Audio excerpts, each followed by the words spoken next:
The thrilling story of a Serbian war criminal hunted by Navy SEALs.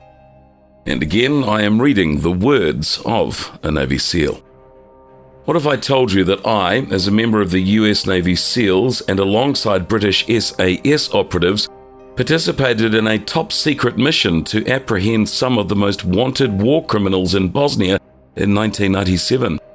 In a world still reeling from the horrors of the Bosnian War, this operation was a critical step toward achieving justice and accountability. But how did we accomplish this daunting task? In this video, we'll guide you through the exhilarating details of this audacious mission, uncover the cutting-edge technology and the strategic tactics employed by our elite forces. Brace yourselves for astonishment as we unveil the extraordinary account of how these courageous, highly trained commandos brought these ruthless criminals to face the consequences of their actions.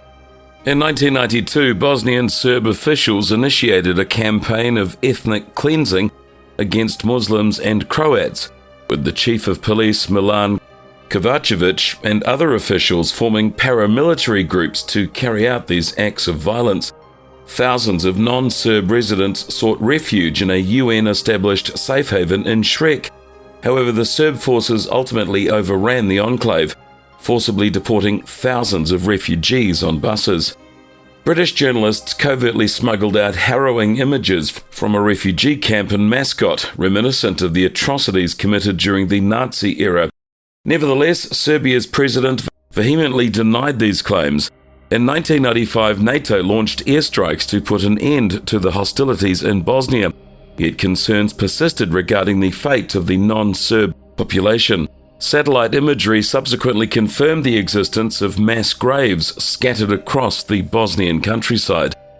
Operation Tango, our mission, was to capture the suspected war criminals in Bosnia and bring them to justice.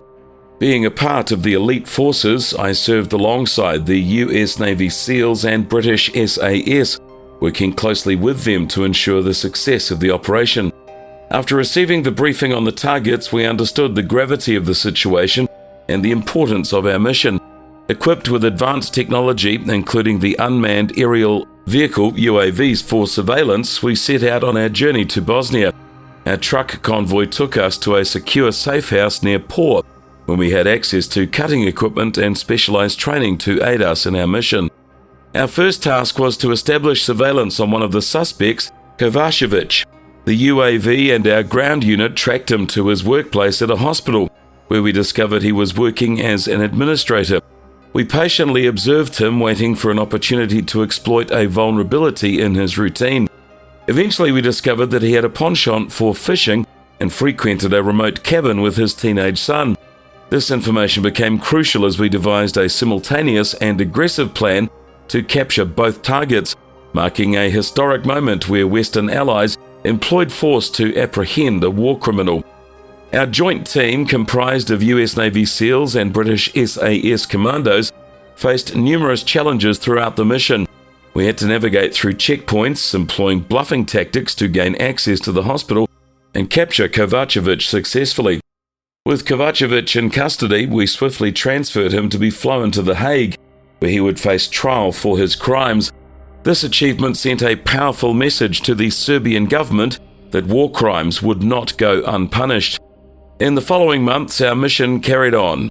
We received another crucial assignment, the capture of Lieutenant General Radoslav Christ, accused of leading an attack on a safe haven for Muslim refugees. With the assistance of UAV surveillance and our extensive training, we successfully located and apprehended Christ.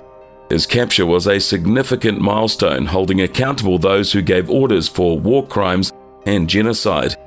Lieutenant General Radoslav Christ was subsequently found guilty of genocide by the International Criminal Tribunal. His conviction served as a landmark ruling, setting a precedent for justice. He was sentenced to 46 years in prison, becoming the first person to be convicted of genocide by the tribunal. While Milan Kovacevic tragically passed away in prison, the capture and conviction of Christ provoked mixed reactions within the Serbian community, with some claiming NATO had overstepped its mandate. As the mission came to a close, Serb authorities turned over President S.L. Milo to The Hague. where he faced charges of war crimes and crimes against humanity. Our relentless pursuit of justice demonstrated NATO's commitment to upholding the rule of law and ensuring that those responsible for war crimes in Bosnia would be held accountable. Thank you so very much for watching this video on the heart-pounding journey into the world of covert operations. The successful capture and conviction of Lieutenant General Radoslav Christ, the first person to be found guilty of genocide by the International Criminal Tribunal, is a significant achievement that highlights the importance of holding war criminals accountable for their actions.